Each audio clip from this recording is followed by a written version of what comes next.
அகிலத்தின் அன்பான சொந்தங்களுக்கு இனிய வணக்கம். மீண்டும் காணிப்பதியினூடாக சந்தித்திருக்கின்றோம். சிரியாவில் யாரும் எதிர்பாராத விதமாக ஆட்சியிலிருந்து அகற்றப்பட்ட அல் ஆசாத்தின் உடைய ஆதரவு இயக்கங்கள் சிரிய படைகள் மீது, அதாவது தற்போது சிரியாவை ஆளக்கூடிய அரசு படைகள் மீது நடத்திய மிக கடுமையான தாக்குதலில் மிகப்பெரிய அளவிலான உயிரிழப்புகள் ஏற்பட்டிருக்கின்றன. சிரிய படைகள் மற்றும் இயக்கத்தை சேர்ந்தவர்கள் மட்டுமல்ல, பொதுமக்களும் மிகப்பெரிய அளவில் உயிரிழந்திருக்கின்றார்கள். அடுத்து காசா பேச்சுவார்த்தை தொடர்பாக ஹமாஸினுடைய உயர்மட்ட குழு ஹெய்ரோவுக்கு வந்திருக்கின்றார்கள். அமெரிக்க அதிபர் டொனால்ட் ட்ரம்ப் திடீரென ஈரானுக்கு அழைப்பு விடுத்திருக்கின்றார். இந்த சூழ்நிலையில் தற்போது உலகரங்கில் நடைபெற்றிருக்கக்கூடிய மிக முக்கியமான சில சம்பவங்களை இந்த காணொளியில் விரிவாக பார்க்கலாம். சிரிய போர் கண்காணிப்பு அமையம் இன்று வெளியிட்டிருக்கக்கூடிய அறிக்கையில் சிரியாவின் முன்னே அரசாங்கம், அதாவது பஷர் அல் ஆசாத் அரசாங்கம், அவர் ஏற்கனவே அரசாட்சியிலிருந்து அகற்றப்பட்ட பின்னர்தான் சிரிய கிளர்ச்சி படையினர் புதிதாக தற்போது ஆட்சியை கைப்பற்றியிருக்கின்றார்கள். அல் ஜலானி அவர்கள் புதிய அரசினுடைய அரசு தலைவராக பதவியேற்றிருக்கின்றார். இந்த நிலையில் சிரியாவின் பழைய அதிபர் அல் ஆசாத்துக்கு ஆதரவான விசுவாசமான இயக்கம் சிரியாவின் கடற்கரைக்கு அருகில் உள்ள 3 கிராமங்களில் மிக கடுமையான தாக்குதலை மேற்கொண்டிருக்கின்றார்கள். குறிப்பாக கடற்கரையோட நகரங்களான லாகியா மற்றும் பல்வேறுபட்ட பிரதேசங்களின் மீது இந்த தாக்குதல் மிக பெரிய அளவில் நடைபெற்றிருக்கின்றது. இந்த தாக்குதலில் சிரிய கிளர்ச்சி படையை சேர்ந்தவர்கள் 24 பேர் உயிரிழந்திருப்பதாகவும், ஆனால் அந்த 3 கிராமங்களில் இருக்கக்கூடிய 72 ஆண்கள் மொத்தமாக கொல்லப்பட்டிருக்கின்றார்கள். ஒரு சில கிராமங்களில் அங்கிருந்த பெண்கள் குழந்தைகளை விட்டுவிட்டு அங்கிருந்த ஆண்கள் அனைவரையும் கொன்றிருக்கின்றார்கள் என்ற ஒரு மிக கடுமையான செய்தியும் வழியாக இருக்கின்றது. இவர்கள் என்ன நோக்கத்திற்காக கொல்லப்பட்டார்கள், எதற்காக கொல்லப்பட்டார்கள் என்ற காரணங்கள் சொல்லப்படாமலே சிரிய கிளர்ச்சி படை மீது, சிரியாவினுடைய புதிய அரசு படைகள் மீது மிக கடுமையான தாக்குதல் நடத்தப்பட்டிருக்கின்றது. இன்னும் ஒரு செய்தியில் சிரியாவின் உடைய புதிய ஆட்சியில் இருக்கக்கூடிய அரசு படைகள் கடற்கரையோர நகரங்களின் மீது, லகியா மற்றும் பல்வேறுபட்ட பகுதிகளின் மீது அவர்கள் லடாகியா மற்றும் டாரஸ் உள்ளிட்ட சிரியாவின் கடலோர பகுதிகளின் மீது தாக்குதல் ஒன்றை அங்கிருக்கும் இயக்கங்கள் மீது நடத்த முற்பட்டதாகவும், அந்த நேரத்தில் அங்கிருந்த இயக்கங்கள் அரசு படைகள் மீது மிக மோசமான தாக்குதலை நடத்தியதில் இந்த உயிரிழப்புகள் ஏற்பட்டிருப்பதாகவும், சிரிய அரசு படைகள் அங்கு தாக்குதலை நடத்திய அல் ஆசாத்துக்கு ஆதரவான இயக்கத்தை சேர்ந்த உறுப்பினர்கள் உள்ளடங்களாக ஏறக்குறைய 72 பேர் கொல்லப்பட்டிருக்கின்றார்கள் என்ற செய்தி ஆரம்பத்தில் வெளியாக இருந்தாலும், பின்னர் அங்கு தொடர்ச்சியாக இடம்பெற்ற மோதலில் படையினர் மற்றும் இயக்கத்தை சேர்ந்தவர்கள் பொதுமக்கள் என 147 பேர் வரை உயிரிழந்திருக்கின்றார்கள் என்ற செய்திகள் சிரியா முழுவதும் கடுமையான பதற்றத்தை ஏற்படுத்தியிருக்கின்றது. சிரிய கிளர்ச்சி படைகள் ஆட்சியை கைப்பற்றி அல் ஜொலானி தலைமையில் தற்போது ஆட்சி அதிகாரம் சிரியாவில் நடைபெற்று வரக்கூடிய சூழ்நிலையில் இன்றைய தினத்தில் தான் சிரியாவில் ஆட்சியில் இருந்து அகற்றப்பட்ட அல் ஆசாத்திற்கு ஆதரவான படைகள் மிகப்பெரிய தாக்குதலை நடத்தி இருக்கின்றார்கள் என்பது சிரியா இன்னும் ஒரு ஸ்திரமான நிலையை எட்டவில்லை என்பதை தெளிவாக காட்டியிருக்கின்றது. ஏற்கனவே அல் ஜொலானி தலைமையில் சிரியாவை மீள கட்டமைப்பதற்குரிய மாநாடுகள், கூட்டங்கள், பல்வேறுபட்ட விடயங்கள் அங்கே நடைபெற்றிருந்தன. அது மட்டுமல்ல, அல் ஜொலானி அவர்கள் அரபு லீக் மாநாட்டில் கூட நேரடியாக சென்று எகிப்தினுடைய தலைவர் கெய்ரோவில் கலந்து கொண்டிருந்தார். இந்த நிலையில் சிரியாவில் தற்போது கிளர்ச்சி படைகள் கைப்பற்றிய பின்னர் முதல் முறையாக மிகப்பெரிய அளவிலான ஒரு தாக்குதல் நடைபெற்றிருக்கின்றமை சிரியா முழுவதும் மிக பெரும் பதற்றத்தை ஏற்படுத்தியிருக்கின்றது. அந்த பகுதியில் தொடர்ச்சியாக தேடுதல் நடவடிக்கையில் தாங்கள் ஈடுபட்டிருப்பதாகவும், அதிக அளவிலான துருப்புக்களை தங்களுடைய படைகளை அனுப்பியிருப்பதாக சிரியாவின் புதிய ஆட்சியாளர்கள் தெரிவித்திருக்கின்றார்கள். எதுவாறு இருப்பினும் அல் ஆசாத்தின் உடைய நிழல் பிரிவுகள், இயக்கங்கள் இன்னும் அங்கே உயிருடன் இருக்கின்றார்கள் என்பதையும், இன்னும் அவர்கள் அங்கு ஆக்டிவ் ஆக இருக்கின்றார்கள் என்பதையும் இந்த தாக்குதல்கள் தெளிவாக காட்டியிருக்கின்றன. இது நிச்சயமாக சிரியாவின் புதிய அரசுக்கு ஒரு மிகப்பெரிய நெருக்கடியை ஏற்படுத்தப் போகின்றது என்பதுதான் இங்கே மிக முக்கியமான விடயமாக இருக்கின்றது.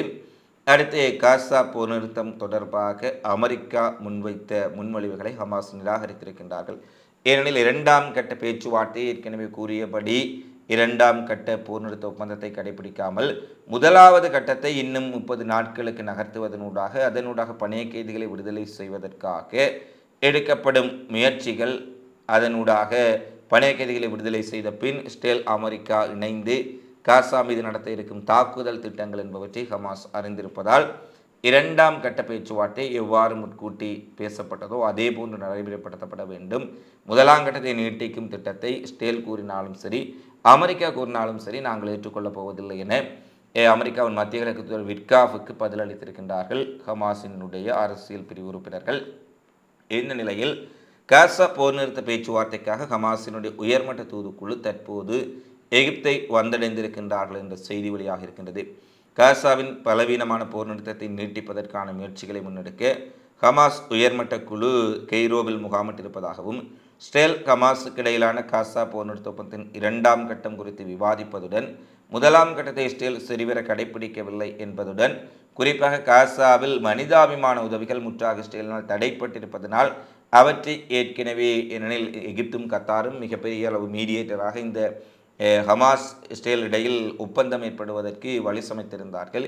எனவே ஒரு மத்தியஸ்தரான எகிப்திடம் முறையிடுவதாவுடன் பேச்சுவார்த்தை நடைமுறைகளை இஸ்ரேல் கடன்படிக்கவில்லை எனவும் ஒப்பந்தத்தை செயல்படுத்த வேண்டும், இரண்டாம் கட்டத்திற்கான பேச்சுவார்த்தைகளை குறிப்பிட்டபடி தொடங்க வேண்டும், மனிதாபிமான உதவிகளை திறப்பதற்காக எல்லை கடப்புகளை திறக்க வேண்டும் என்ற கோரிக்கையை ஹமாஸ் அதிகாரிகள் எகிப்திடம் முன்வைப்பார்கள் என எதிர்பார்க்கப்படுகின்றது.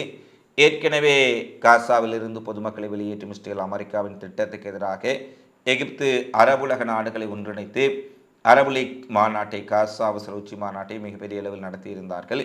இந்த பின்னணியில் ஹமாஸினுடைய உயர்மட்ட குழு தற்போது எகிப்தை சந்தித்து பேச்சுவார்த்தை நடத்துவதற்காக சென்றிருக்கின்றார்கள். அடுத்த அமெரிக்க அதிபர் டொனால்ட் ட்ரம்பினுடைய முடிவில் ஒரு திடீர் திருப்பம் ஏற்பட்டிருக்கின்றது. இதுவரை ஈரான் அணு ஆயுத தயாரிப்பை நெருங்கியிருக்கும் சூழ்நிலையில் நாங்கள் ஈரானின் அணுசக்தி நிலைகள் மீது மிகப்பெரிய அளவில் தாக்குதல் நடத்தப் போகின்றோம், ஈரான் அணுசக்தி நிலைகள் மீது அமெரிக்காவும் இஸ்ரேலும் இணைந்து விமான தாக்குதல்களை நடத்தலாம் என்றெல்லாம் உலகம் முழுவதும் பரபரப்பாக பேசப்பட்டு வரும் சூழ்நிலையில் அமெரிக்க அதிபர் டொனால்ட் ட்ரம்ப் ஈரானின் அணுசக்தி திட்டம் குறித்த பேச்சுவார்த்தைகளுக்காக ஈரானின் உச்ச தலைவர் அயதுல்லா அல் ஹமேனிக்கு ஒரு கடிதத்தை அனுப்பியிருப்பதாக தற்போது வெள்ளை மாளிகை தெரிவித்திருக்கின்றது. ஈரான் பேச்சுவார்த்தைக்கு வரவில்லை என்றால் அது அவர்களுக்கு மிக மோசமான விளைவுகளை ஏற்படுத்தும் என்று ட்ரம்ப் எச்சரித்திருப்பதாக வெள்ளை மாளிகை தெரிவித்திருந்தாலும் கூட இதுவரை ஈரான் மீது தாக்குதலை நடத்தப் போகின்றோம், ஈரானின் அணு ஆயுத ஆராய்ச்சி நிலையங்கள் மீது இஸ்ரேலை வைத்து தாக்கப் போகின்றோம் என்றெல்லாம் அமெரிக்கா பெரிய அளவில் கூறி வந்த சூழ்நிலையில் தற்போது ஈரானுடைய அதிஉச்ச சுப்ரீம் லீடரை பேச்சுவார்த்தைக்கு வருமாறு ட்ரம்ப் அவர்களை நேரடியாக அழைப்பு விடுத்திருப்பது ஈரான் விடயத்தில் அமெரிக்கா பின்வாங்கி இருக்கின்றார்கள் என்பதை திட்ட தெளிவாக காட்டுகின்றது. இதற்கான காரணம் என்ன என்பது தெரியவில்லை. ஆனால் ரஷ்யா அமெரிக்கா இடையில் இடம்பெற்ற பேச்சுவார்த்தைகளின் போது ஈரான் அமெரிக்கா இடையில் ஒரு அணுசக்தி ஒப்பந்த பேச்சுவார்த்தை இடம்பெற்றால் அதில் மத்தியஸ்தம் வகிக்க தாம் தயாராக இருப்பதாக ரஷ்யா தெரிவித்திருந்ததாக செய்திகள் வெளியாக இருந்தன. ஆனால் அப்போது இந்த செய்திகளை உறுதிப்படுத்த முடியவில்லை. தற்போது நடக்கின்ற செய்திகளை பார்க்கின்ற பொழுது இதன் பின்னணியில் யார் இருக்கின்றார்கள் என்பதற்கு அப்பால் ஈரான் விடயத்தில் சற்று முன்வைத்த காலை அமெரிக்கா பின்வைத்திருக்கின்றார்கள். ஈரான் அயதுல்லா அல் ஹமேனிக்கு பேச வாருங்கள் என அழைப்பு விடுத்திருக்கின்றார்கள் என்பது ஒரு திருப்பமாக பார்க்கப்படுகின்றது. அடுத்து ரஷ்யா உக்ரைன் இடையிலான பேச்சுவார்த்தை, அமைதி ஒப்பந்தம், சமாதான முன்னெடுப்புகள் எப்போது தொடங்கும் என்பது மிகப்பெரிய கேள்வியாக இருக்கின்றது. உக்ரைனுக்கு மிகப்பெரிய நன்கொடையாளராக இருந்த அமெரிக்கா தற்போது ரஷ்யாவின் பக்கத்தில் சென்று நிற்கின்றார்கள். இந்த நிலையில் ரஷ்யா உக்ரைனின் எரிசக்தி கட்டமைப்புகள் மற்றும் உட்கட்டுமானங்களை வைத்து மிகப்பெரிய அளவிலான தாக்குதலை நேற்று இரவு முழுவதும் நடத்தியிருப்பதாக தெரிவிக்கப்பட்டிருக்கின்றது. ஏவுகணைகள், பாரிய அளவிலான ட்ரோன்களை கொண்டு இந்த தாக்குதல் நடத்தப்பட்டதாகவும், நூற்றுக்கணக்கான ஏவுகணைகள், ட்ரோன்களை உக்ரைன் மீது ரஷ்யா நடத்தி தாக்குதல் நடத்தியதில் சில ட்ரோன்கள், ஏவுகணைகள் இடைமறிக்கப்பட்டாலும் கூட பல ட்ரோன்கள், ஏவுகணைகள் கார்கிவ் மற்றும் தலைநகரத்தின் பல்வேறுபட்ட எரிசக்தி மையங்கள் மற்றும் உட்கட்டுமானங்கள் மீது வீழ்ந்து வெடித்து மிகப்பெரிய சேதங்களை ஏற்படுத்தியிருப்பதான செய்திகள் வெளியாக இருக்கின்றது. எனவே உக்ரைன் ரஷ்யா இடையிலான பேச்சுவார்த்தைகளை அமெரிக்கா ஆரம்பிக்க நடவடிக்கை எடுப்பதாக கூறி வரும் சூழ்நிலையில் உக்ரைன் மீது ரஷ்யா தாக்குதல்களை தீவிரப்படுத்தி இருக்கின்றமையும் உக்ரைனுக்கு மிகப்பெரிய அளவிலான நெருக்கடியை ஏற்படுத்தி இருக்கின்றது. இவை தற்போது நடைபெற்றிருக்கக்கூடிய மிக முக்கியமான சம்பவங்களாக பதிவாக இருக்கின்றன. தொடர்ந்தும் உலகரங்கில் நடைபெறக்கூடிய மிக முக்கியமான சம்பவங்களை தினம்தோறும் தெரிந்து கொள்ள அகிலம் மீடியா, அகிலம் சேனல்களை சப்ஸ்கிரைப் செய்து கொள்ளுங்கள். இந்த காணொலி பதிவு தொடர்பிலான உங்களது மதிப்புமிக்க கருத்துக்களை தவறாமல் கமெண்ட்ஸில் பதிவிடுங்கள் என கேட்டுக்கொண்டு மீண்டும் ஒரு காணொலியில் உங்களை சந்திக்கும் வரை உங்களிடமிருந்து விடைபெறும் நான் உங்கள் அன்பின் சந்துரு. வணக்கம்.